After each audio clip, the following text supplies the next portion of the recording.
this video, we are going to learn about sequences, introduction to sequences, and some of the sequences that we are going to cover in this video is about strings, lists, and tuples. So, sequence is a type you have learned or went through so many data types. So, sequence is a type in the Python which is an ordered collection of objects. So ordered means here a sequence is to be maintained carefully, and there are mainly three different sequence types available. So first is string, second is lists, and third tuples. So string is nothing but sequence of characters. List is a sequence of objects of any type. It can be integer type, character type, string type, double type, or float type, anything. And tuple is a sequence of objects of any type. So list is mutable and tuple is immutable.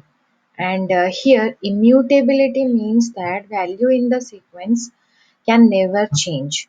But mutable means the value can be changed. So list is mutable means the value in the list can change at different point of time. While tuple is immutable means so once created it can never change its value. This is some basics about sequences.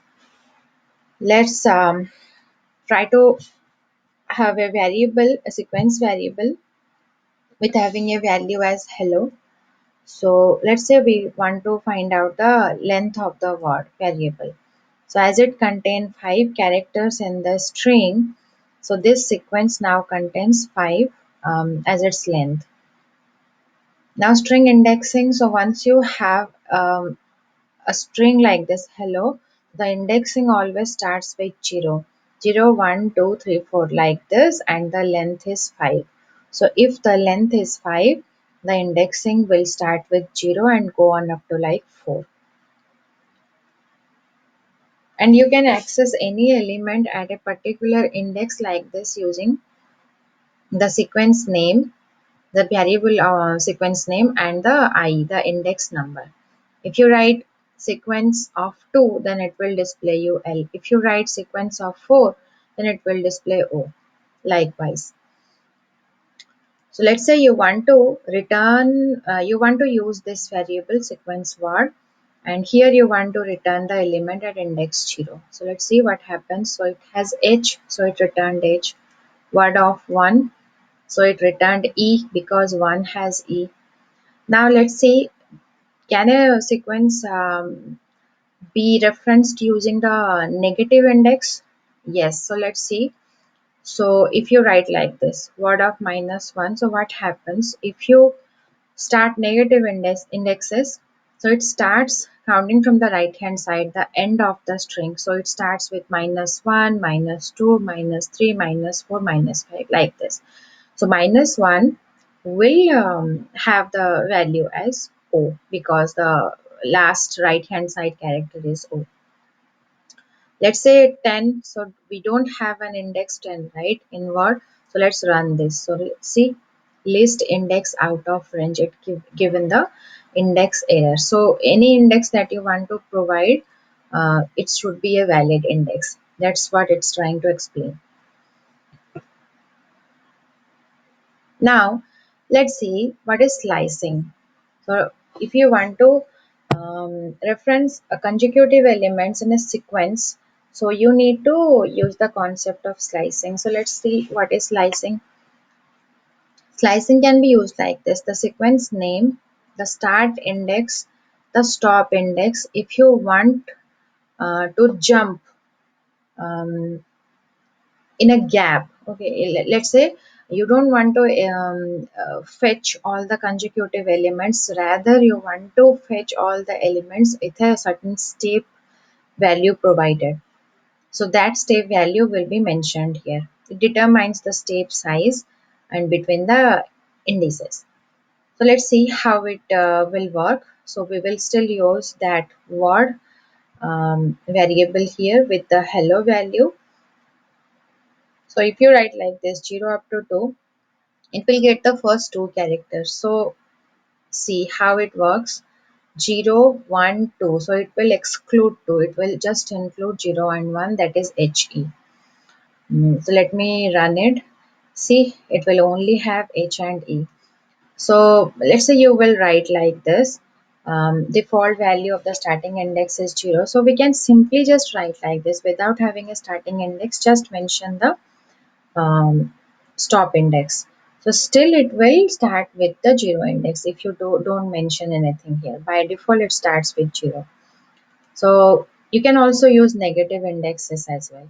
So if I run it, word of minus 2, so what will happen? Here it will start here -1, -1, -2. So that's why it's printing LO. For -1 and for -2, two characters will be printed from the string from the right hand side. So I have also provided this file to you, Jupyter Notebook file. You need to complete this activity using the concepts that I just explained to you. So using this string below, using the slicing, extract the word is. So is here. So how can you write an instruction to fetch this?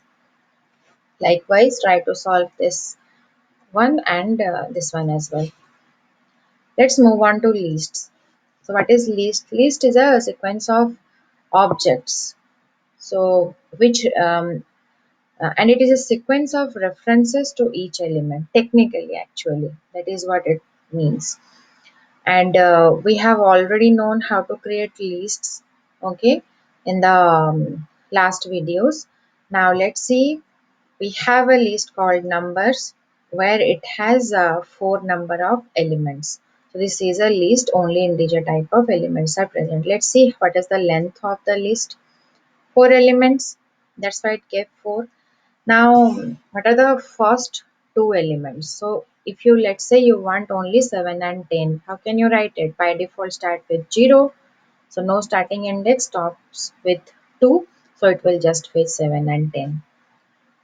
Now, what is the last number? So, for it, if you mention the negative index -1, that will work. Let's see if it works or not. Yes, it works, 21. Now, as we are using list, there are some predefined functions that you may use. So one is append. So adds an element x that is inside the parenthesis to the end of the list. Pop means pop I. So from a particular index, it will remove that element and that index should be mentioned here inside the parenthesis. Remove x means removes the first element with the value of x, that you whatever you mention here. If there are two lists, list 1, list 2 like this, you can add all the elements together with this syntax, list 1 plus list 2. Let's start with this code.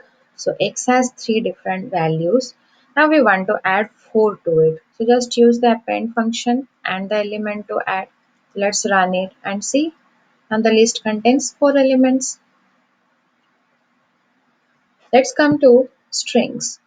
So strings are actually non-changeable, they are not mutable, they are immutable, whereas lists are not. So let's take one string S with a value string as hello and S of 0 is capital H. Okay, when I run the code, what happens then? So if you mention like this, automatically to the first index you want to update the small h with capital H. So this is not achievable because the strings are immutable. That is why you are getting this error. See, it says here type error, string object does not support item assignment. So lists are not immutable, so individual um, elements can be changed. So strings are actually mutable. So let me run the code. So 1, 2, 3, 4, 4 elements, and in the first location you want to replace the 1 with 7. So now it is being replaced.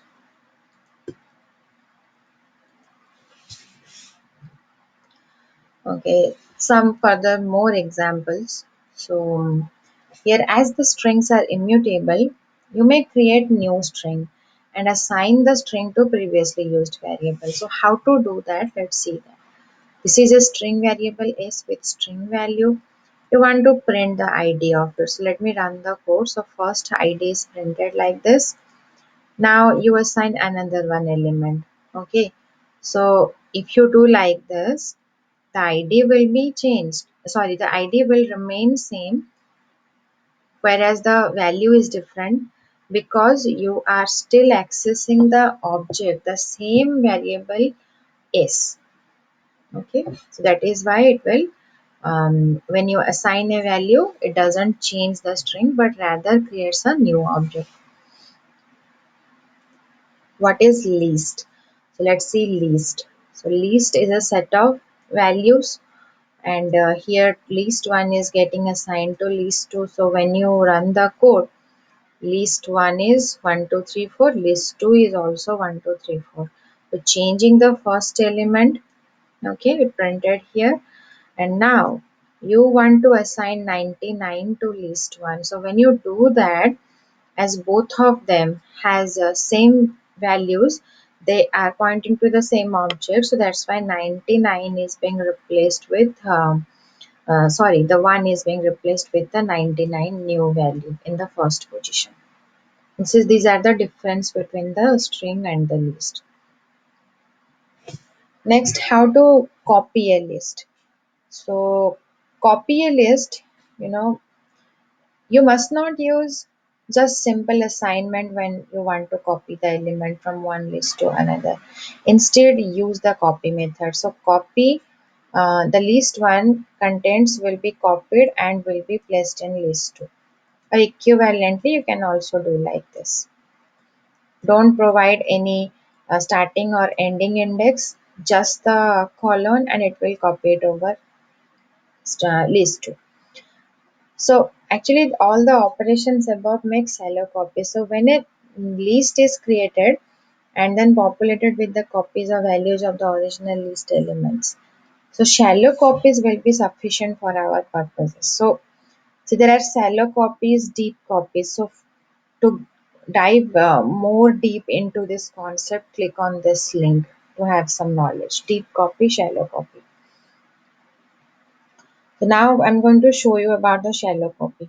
So list 1 is this, and you are copying the content of list 1 to list 2. So let's see what does it print when I run the code. It copies the same element to list 2. Now following just a shallow copy, changing the first element doesn't change the first element of list 2. So when you use the shallow copy method, list of one first location is to be rewritten with overwritten with 99. It does that, but list 2 will still remain same and it won't replace the value of 1 with 99. This is what a shallow copy is. Next, let's see the split and join methods. So I see the string. If you want to split the string, okay, and using what on the basis of what? So you can split the string s into multiple strings based on a delimiter. And what is that delimiter that you have to define? Either it may be underscore, may be a special symbol or a character. You need to decide that. Let's say we have a sentence, how are you today? And we are going to split it on the basis of this word are. So when I run the code, see it's split it here. So we have one element as how, another part goes to the second element part of the list. Okay, so let's say you are not mentioning any separator. Okay, so by default it will consider as a white space character. So let's run this. Okay, so what happens here, it will, the words will have a splitted format of the sentence, how are you today? So any delimiter, you have not mentioned any delimiter, so by default it will just consider the white spaces after every word and divides it like this in a list.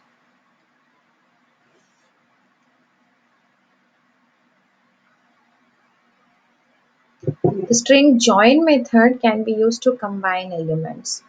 So let's say this. So let's say you have a variable is and you want to join a value provider. So let's see this through an example. So it will create a string where each word in the words list is separated with a space. So let's run the code and see, with having just a space it will join everything together. So in the words actually you had the separated list elements, four words, right? So it will just join them together, and wherever it sees the blank space. So create a string where each word in the word list is separated with a dash. So when you run the code, so dash will be applied in between all the words. Now do this exercise, use the Python to output the last word of the sentence. Write a statement so that it will just print today, nothing else. Let's see tuples. So tuple is a sequence similar to list but is immutable. So let's see this. P has 1, 2. When we print, it will have 1, 2. It's the syntax of it, creating a tuple.